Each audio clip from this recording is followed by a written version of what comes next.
What is it? Moreno. Moreno. Moreno. Here we go. Yes. Yes. Let's give it up. Thank you. Dude, so good to have you here. Thank you so much. Thank you for the opportunity. Absolutely. The stage is yours, man. Oh, thank you so much. First things first, thank you so much for giving me 5 minutes of your attention. I really do appreciate that. Now, I don't know most of you, but I know one thing about you. And that is that you like to learn and grow. Else you wouldn't be at this event, right? The problem with growth is, and you know this as well as I do, it can be really fucking scary sometimes. It's scary to leave an old identity behind, to come to a new country where you don't know anyone, to put your heart, soul, time, money, energy into a dream without knowing whether it will pay off. It's scary. And if it's scary, there's fear. If there's fear, there's ego. If there's ego, there's self-sabotage. Self-sabotage usually happens subconsciously. We're not aware of it. Anybody else ever been working and then noticed they've been scrolling Instagram for an hour? No idea how they ended up there? It's subconscious. For a living, I help people drop that self-sabotage and unhealthy patterns. And one of the patterns a lot of ambitious people run into is something called imposter syndrome, which is where you feel like your skills, your beliefs, your knowledge, everything is not enough to pull off whatever you're trying to pull off to achieve your big dream. That often leads you to holding yourself back and not even trying. Today, I would like to give you some tools to overcome your imposter syndrome and your self-doubt once and in the future. To do that, please take a few seconds and think of something where you're struggling right now, where you feel self-doubt, challenge you've been facing, big dream you've been going after. Everybody's got something? Yep. Love it. Amazeballs. Now, the first thing you need to understand and realize is that all the negative thoughts and negative emotions you experience around that subject are not a sign you are doing something wrong.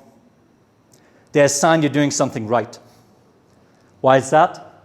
Because it's normal to experience that as a human being when you stretch yourself to the edge of your ability, when you leave your comfort zone, when you put yourself into a situation you've never been in before. Following from that, two things. Thoughts aren't real, emotions are safe. What do I mean by that? Thoughts aren't real. We all have had a situation where we send a risky text or risky email to someone, they don't answer for a few hours, and our mind goes apeshit. And we're like, oh, I should not have texted that. Damn, that was so stupid, I lost them. Then one day later they answer, and they're like, that was so funny, I love you, do you want to hang out? So your thoughts aren't real. They're not an accurate representation of reality. Emotions are safe. Sure, it does not feel good to have the fear of failure, to feel like an imposter, to experience self-doubt. But guess what? Can't kill you, can't harm you. So stop avoiding the things that make you feel like that, the things you know you need to be doing, want to be doing, just because they make you feel shitty.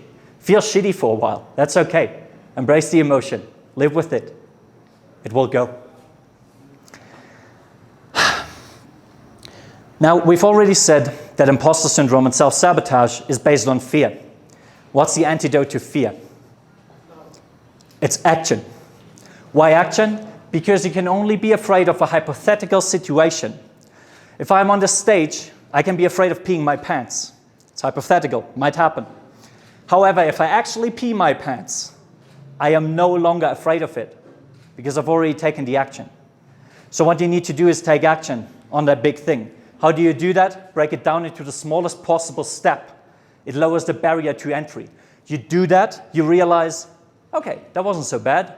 I didn't die. And it creates a positive feedback loop. You go with it, you take the second step. Now, the last thing I want to leave you with is a simple reminder. Because besides being incredibly inspiring and motivating, I also like to be a realist. So it's perfectly possible that you are not good enough yet to pull off what you're trying to pull off. It's possible. But you're always good enough to try, learn, and grow. So go and do that. Thank you so much. Thank you. Appreciate it, man. Thank you so much, man. Speaking my language. Love that. Awesome. Can we give it up one more time? The reason why I say that, speaking my language, is because when we're talking about how not everyone is a stage person, I don't consider myself a stage person at all. Every time I get up here, just ask Louisa how I was right before this event. And I'm like, oh, fuck, all those uncomfortable feelings. Oh, I don't want this.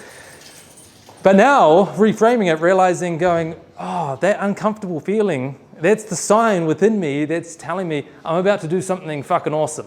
I'm going to stretch myself. I'm going to grow. I'm going to find something out and develop more of who it is that I'm becoming, especially when it's in alignment to what it is that I want to do. And so, totally echoing what you've said, man. And I love that. Who can bring more of that into their life? Good. I want to see more hands up.